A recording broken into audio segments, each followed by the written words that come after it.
여러분, 지금 눈을 감고 한번 상상해 보세요. 네.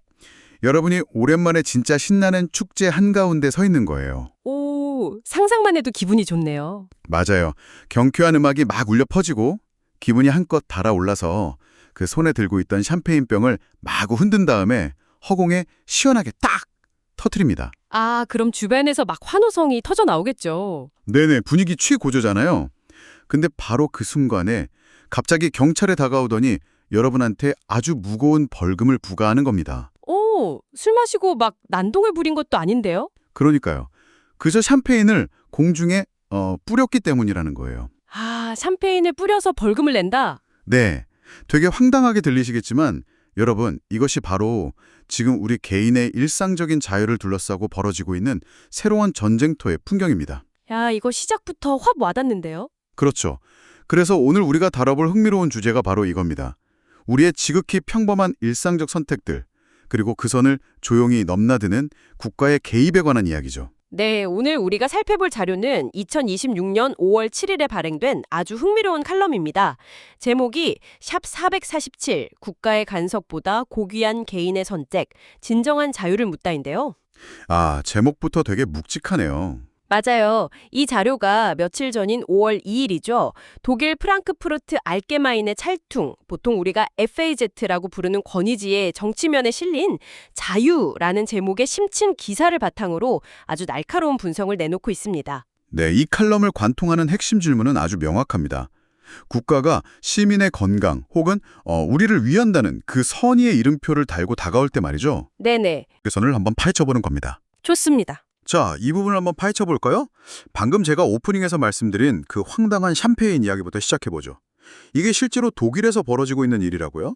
네, 그렇습니다. 여기서 매력적인 부분은 앞서 말씀하신 상황이 단순한 비유가 아니라는 거예요. 진짜요? 네, 미넨 시회에서 실제로 검토하기 시작한 규제 방안입니다. 세계 최대 맥주 축제인 옥토버 페스트 다들 아시죠? 당연히 알죠. 맥주 하면 옥토버 페스트잖아요. 네, 그 행사장에서 연출 목적으로 샴페인 같은 음료를 분사하는 행위를 아예 제도적으로 금지하겠다는 움직임이 있는 겁니다. 아니, 축제에서 샴페인 좀 터뜨릴 수 있는 거 아닌가요? 도대체 무슨 명분으로요? 표면적으로 내세운 명분은 안전, 그리고 과도한 음주 문화 방지 같은 것들이죠. 건강과 안전. 맞습니다. 그런데 이 사건이 단순히 옥토버 페스트라는 한 축제에서 일어난 해프닝이 아닙니다. 더 거대한 정책적 흐름을 보여주는 아주 작은 단면일 뿐이라는 거죠. 더 거대한 정책적 흐름이라고 하시면 그 세금 문제 말씀하시는 거죠? 네, 정확합니다. 최근에 독일 연립정부가 아주 강력한 세금 정책 두 가지를 동시에 꺼내들었어요. 두 가지나요? 네. 첫째는 기존의 담배세를 대폭 인상하겠다는 거고요. 둘째는 그동안 독일에 없었던 설탕세를 새롭게 신설하겠다는 공식 발표였습니다. 담배세 인상에 설탕세 신설까지. 네. 옥토버 페스트 샴페인 금지, 담배세 인상, 설탕세 신설. 이 세 가지가 되게 이질적으로 보이잖아요. 네, 전혀 다른 분야 같아 보여요. 그런데 이 조치들이 내세우고 있는 단 하나의 공통된 명분이 있습니다. 바로 시민의 건강보호입니다. 와, 시민의 건강보호. 이거 진짜 반박하기 힘든 완벽한 방패막이네요. 그렇죠. 건강을 위한다는데 누가 대놓고 반대하겠어요. 그러니까요. 약간 이런 느낌이네요. 제가 최근에 헬스장에 등록했다고 한번 가정해 볼게요. 네네. 트레이너 선생님이 제 운동 자세도 바로잡아주고 다치지 않게 역해서 도와주는 건 당연히 너무 고마운 일이잖아요. 그럼요. 돈 낸 보람 있죠. 맞아요. 근데 이 트레이너가 어느 날 우리 집 냉장고 문을 벌컥 열더니 제가 주말에 스트레스 풀려고 아껴둔 거 초콜릿 케이크랑 콜라를 전부 쓰레기통에 막 처박는 거예요. 어휴, 상상만 해도 화가 나는데요. 그렇죠. 그래서 제가 막 화를 내니까 트레이너가 아주 평온한 얼굴로 회원님, 이게 다 회원님 건강을 위해서입니다. 이렇게 답한다면 말이죠. 네. 과연 내가 그 선의를 온전히 기쁘게 받아들일 수 있을지 저는 진짜 의문이 들거든요. 이 건강이라는 명분이 과연 모든 간섭을 정당화할 수 있을까요? 와, 방금 들어주신 그 냉장고 뒤지는 트레이너 비유 있죠. 네네. 그게 지금 시민들이 국가 정책을 바라보면서 느끼는 미묘한 불쾌감이랑 아주 정확히 일치합니다. 독일 시민들도 그렇게 느끼고 있다는 거군요. 맞습니다. 전통적으로 볼 때 국가의 기본적인 역할은 명확했어요. 외부의 침략이나 범죄 같은 물리적 위협으로부터 시민의 생명과 재산을 지켜주는 거였죠. 튼튼한 울타리 역할이죠. 네. 하지만 설탕세 같은 제도가 작동하는 방식은 기존의 역할과는 완전히 다릅니다. 어떻게 다른데요? 것을 먹는 행위 자체에 일종의 도덕적 낙인을 찍는 겁니다. 아, 도덕적 낙인이요? 네. 시민들 뇌리에 이것은 국가가 금지할 만큼 나쁜 행동이구나 라는 인식을 은연중에 심어주는 거죠. 일종의 행동 교정 메커니즘인 셈입니다. 약간 국가가 우리를 가르치려 든다는 거네요. 맞아요. 물리적 보호를 넘어서서 아예 시민의 라이프 스타일 자체를 국가가 디자인하고 교정하려 든다는 점, 바로 그 지점에 주목해야 합니다. 그러니까 과거에는 국가가 내 집 울타리 밖에서 도둑을 막아주면서 나를 지켜줬다면 이제는 현관문을 열고 거실을 지나서 내 식탁이 밥그릇 안까지 들어와가지고 식단을 짜주려 한다는 거네요. 아주 정확한 표현입니다. 어휴, 여기서 자료가 분석하는 FA저트 탈럼의 주장이 되게 단호하게 이어지더라고요. 네, 맞습니다. 건강을 이유로 한 이런 개입이 결국 인간의 자기결정권을 심각하게 훼손한다는 거잖아요. 네. 이 칼럼은 보수주의 정치 철학의 렌즈를 통해서 이 현상을 분석하고 있는데요. 이 관점에서는 자유를 단순히 헌법에 적혀 있는 투표권 정도로만 좁게 해석하지 않습니다. 그럼 자유를 어떻게 정의하나요? 진정한 자유란 스스로 위험을 감수할 권리, 그리고 그 선택에 따른 결과를 온전히 스스로 짊어질 권리를 의미합니다. 스스로 위험을 감수할 권리요? 네. 국가가 다 알아서 해주는 위험 없는 수동적인 상태가 아니라요. 내가 내 삶의 방식을 주체적으로 선택하고 그 책임을 감당하는 행위, 그 자체를 인간의 존엄성이라고 보는 논리입니다. 아, 위험을 감수할 자유라 약간 아슬아슬하게 들릴 수도 있는데 내가 내 삶의 핸들에 직접 쥐고 있다는 감각 그 자체를 자유의 본질로 보는 거군요. 네, 바로 그겁니다. 여기서 정말 흥미로운 점이 등장합니다. 구체적인 사례로 들어가면 얘기가 조금 더 복잡해지거든요. 네네. 예를 들어서 담배 같은 경우를 보면요. 의학적으로 폐암을 유발하고 수명을 단축시킨다는 건 누가 뭐래도 논란의 여지가 없는 과학적 팩트잖아요. 그쵸. 그건 부정할 수 없는 사실이죠. 그런데 오늘 자료를 보면 이 명백한 해악에도 불구하고 컬럼니스트가 아주 독특한 시각을 제시하더라고요. 네. 여기서 오해하시면 안 되는 게 컬럼니스트 역시 담배가 신체에 미치는 그 치명적인 의학적 해악을 부인하는 게 절대 아닙니다. 네, 흡연이 몸에 좋다고 우기는 건 아니라는 거죠. 그럼요. 다만 그가 지적하는 건 이거예요. 인간이 하는 존재가 단순히 뼈와 살, 장기로만 이루어진 생물학적 기계가 아니라는 겁니다. 아, 기계가 아니다. 감정이 있으니까요. 맞습니다. 어떤 사람한테는 퇴근길에 피우는 담배 한 갭이 혹은 정말 피곤할 때 마시는 달콤한 음료 한 잔이 그날 하루의 극심한 스트레스와 삶의 고단함을 버티게 해주는 유일하고 필수적인 정서적 방어 기제일 수 있거든요. 아, 진짜 피곤할 때 마시는 콜라 한 캔의 위로 그런 거네요? 네네. 그런데 국가는 이런 복잡한 심리적, 정서적 맥락을 완전히 소거해버립니다.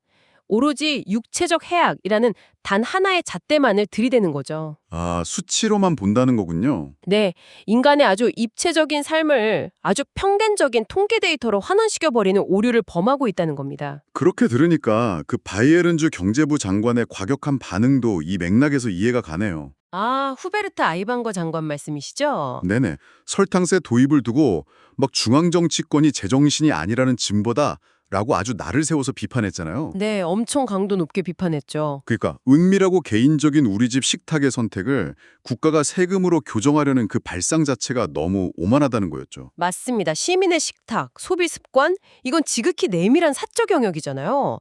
거기를 국가가 징벌적 세금이라는 수단으로 통제하려는 시도가 과연 이 민주주의 사회에서 정당한가? 이 근본적인 질문을 던진 겁니다. 네, 그 점은 정말 동의가 되는데요. 근데 잠깐만요. 제가 청취자 여러분 입장에서 반론을 하나 세게 제기해 볼게요. 네, 해보시죠. 아무리 스트레스 해소 같은 감정적 이유가 중요하다고 쳐요. 그래도 담배나 과도한 설탕이 장기적으로 몸을 망친다는 건 변하지 않는 사실이잖아요. 네, 팩트죠. 게다가 비만 환자나 흡연 관련 중증 질환자가 늘어나면 결국 건강보험 재정 같은 막대한 사회적 비용이 발생한단 말이에요. 아, 그렇죠. 돈 문제가 생기죠. 네, 국가는 전체 공동체의 예산을 관리하고 의료 시스템을 유지해야 하는 막중한 책임이 있는데 당연히 그 거대한 비용을 줄이기 위해서 원인이 되는 행동을 세금으로 선제적으로 차단해야 하는 거 아닌가요? 이것은 아주 중요한 질문을 던집니다. 정책을 설계하는 정부 입장에서는 당연히 가장 뼈아프게 고려해야 할 매우 합리적인 반론이에요. 그쵸. 세금이 낭비되면 안 되니까요. 네, 공동체의 비용 부담이라는 논리는 실제로 국가 개입을 정당화할 때 쓰이는 가장 강력한 무기이기도 합니다. 네네. 하지만 자료에 나타난 칼럼이 진정으로 경계하는 것은 그 정책이 추구하는 목적 자체가 아니에요. 건강 지키자는 목적은 좋죠. 근데 그 목적을 달성하기 위해 선택한 수단의 단순함이 가진 폭력성을 지적하는 겁니다. 수단의 단순함이 폭력적이다. 이 부분이 솔직히 확 와닿지는 않는데 이게 어떻게 연결이 되는 건가요? 네, 풀어 설명해 드릴게요.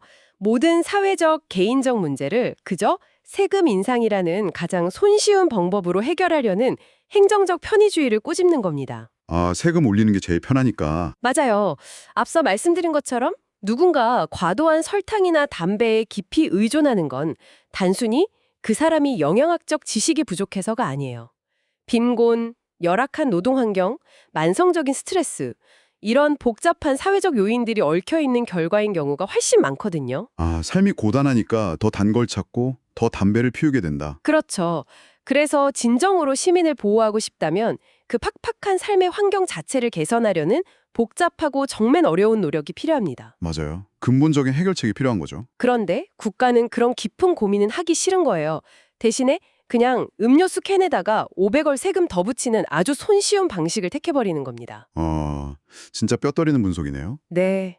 개인의 복잡한 내면과 삶의 고단함을 이해하려는 노력은 싹 포기해버린 채 오직 숫자와 페널티만으로 인간을 통제하려는 시도, 그것이 바로 국가의 오만이라는 게 이 칼럼의 핵심 분석입니다. 와, 겉으로는 건강을 엄청 걱정하는 척하면서 사실은 시민들 삶의 질을 떨어뜨리는 진짜 근본 원인은 외면하고 그냥 가장 쉬운 처벌 방식을 택하고 있다는 통렬한 비판이네요. 네, 맞습니다. 칼럼이 아주 뜻밖의 인물을 소환하더라고요. 저는 깜짝 놀랐어요. 아, 벨라루스의 야권 인사 마리아 콜레스니코바 말씀이시죠? 네, 독재 정권에 저항하다가 감옥에 수감된 분이잖아요. 맞습니다. 그녀는 현재 아주 삼엄하고 끔찍할 정도로 열악한 환경에 수감되어 있는데요. 그럼에도 불구하고 이런 명언을 남겼습니다. 네? 나는 단 한순간도 내가 자유롭지 않다고 느낀 적이 없었다. 와, 감옥 안에서 어떻게 저런 말을 할 수 있죠? 대단하죠. 이 놀라운 증언은 갇힌 육체와 갇히지 않은 정신을 극명하게 대조해서 보여줍니다. 아, 육체와 정신의 대비요? 네. 국가 권력이 무력을 써서 강제로 감방이라는 물리적 공간에 그녀의 몸을 가둘 수는 있었어요. 그렇죠. 하지만 어떤 태도로 삶을 마주할지 결정하는 그녀의 내면적인 선택 공간, 즉 정신의 영역만큼은 국가가 한치도 침범하지 못한 겁니다. 아, 그녀의 이 말은 자유의 진짜 본질이 어떤 외부 조건에 있는 게 아니라 스스로 판단하고 결정하겠다는 그 꺾이지 않는 내면의 의지에 있다는 걸 증명해 줍니다. 진짜 자유라는 단어의 무게가 완전히 다르게 다가오네요. 설탕새 이야기 하다가 수감된 정치인 이야기로 넘어온 게 되게 극단적이어 보이면서도 엄청난 대비를 이룹니다. 네, 그 대비가 핵심이죠. 독재국가는 총칼을 들고 물리적인 육체를 억압하잖아요. 이건 눈에 훤히 보이니까 나쁜 건지 알아요. 그렇죠. 직관적으로 알죠. 그런데 지금 우리가 이야기하고 있는 민주국가의 세금 정책이나 건강 규제들은 무력을 쓰지 않는단 말이에요. 대신에 다 여러분의 건강과 행복을 위해서입니다. 이러면서 아주 부드럽고 다정한 얼굴로 다가와요. 네네. 마치 진짜 최고급 부드러운 벨벳으로 푹신하게 감싸놓은 수갑 같달까요? 오, 벨벳 수갑. 네. 처음엔 따뜻하고 좋은데 나도 모르는 사이에 내 손목의 자유로운 움직임을 꽉 아주 천천히 잠식해버리는 거죠. 이게 더 섬뜩하게 느껴집니다. 와. 벨벳 수갑이라는 호스트님의 비유가 이 현상의 본질을 완벽하게 찌릅니다. 아, 그런가요? 네. 대놓고 폭력을 행사하는 독재 국가의 억압에는 누구나 분노하죠. 본능적으로 저항합니다. 그래서 역설적으로 정신은 더 맑게 깨어있게 돼요. 마리아 콜레스니코바처럼요? 맞습니다. 하지만 나의 건강을 진심으로 걱정해주는 듯한 이 온정주의적 정책 앞에서는 우리가 저항할 명분을 찾기가 몹시 어렵습니다. 그렇죠. 나를 위한다는데 내가 왜 화를 내야 하지? 감사해야 하는 거 아니야? 이렇게 생각하게 되니까요. 네, 그렇게 조금씩 아주 야금야금 일상의 결정권을 국가한테 넘겨주다 보면 스스로 고민하고 판단하고 책임지는 개인의 자유의지 근육이 서서히 퇴화하게 됩니다. 아, 근육이 빠지는 것처럼요? 네, 칼럼은 명백한 폭력보다 이렇게 스스로 돕는 법을 잊게 만드는 선의의 개입이 민주시민의 내면적 자유를 훨씬 더 깊고 치명적으로 마비시킬 수 있다고 경고하고 있는 겁니다. 진짜 나를 위해주는 척하면서 사실은 내 선택의 공간을 조금씩 도려내고 있었다는 거네요. 맞습니다. 육체의 건강을 좀 얻는 대신에 내 삶의 주인이 나 자신이라는 감각을 잃어버리는 진짜 무서운 거래를 하고 있는지도 모르겠습니다. 깊이 새겨봐야 할 부분이죠. 자, 그렇다면 이제 무대를 뮌헨이나 벨라루스에서 지금 이 방송을 듣고 계신 청취자 여러분의 현실, 즉 한국 사회로 한번 가져와 볼까요? 네, 좋죠. 솔직히 우리 상황도 크게 다르지 않잖아요. 네, 오늘 제공된 자료에서도 한국의 현실을 명확히 짚어내고 있습니다. 어떤 부분에서요? 한국 역시 이미 수차례 담배세를 아주 큰 폭으로 인상한 경험이 있죠. 게다가 비만 예방이나 국민 건강 증진이라는 명목 아래 식음료에 대한 규제 논의가 꾸준히 이어지고 있거든요. 맞아요. 저당 운동 이런 거 많죠. 네, 당뇨 저감화 정책이라던가 특정 시간대에 어린이들 보는 방송에서 고열량 식품 광고를 제한하는 것들이 아주 대표적입니다. 뉴스에서 많이 본 것 같아요. 여기서 자료는 민주주의 국가가 지켜야 할 선이 과연 어디인가를 설명하기 위해서 독일 정치와 행정에서 매우 중요하게 다루는 두 가지 개념을 딱 대비시킵니다. 오, 독일어 개념인가요? 네, 바로 표르데른과 포르데른입니다. 발음이 되게 비슷한데요. 표르데른, 포르데른. 철자 하나 차이 같은데 현실에서는 어떻게 다르게 작동하나요? 네, 표르데른은 번역하자면 지원하고 촉진한다는 뜻입니다. 서포트 해주는 거. 맞아요. 예를 들어 국가가 누구나 저렴하게 이용할 수 있는 공원이나 체육시설을 동네에 확충해주거나 신선한 식재료에 대한 객관적인 정보를 제공하고 저소득층의 건강한 식비를 보조해주는 것. 이런 것들이 여기에 속합니다. 듣기만 해도 좋은 정책들이네요. 긍정적인 방식이네요. 그렇죠.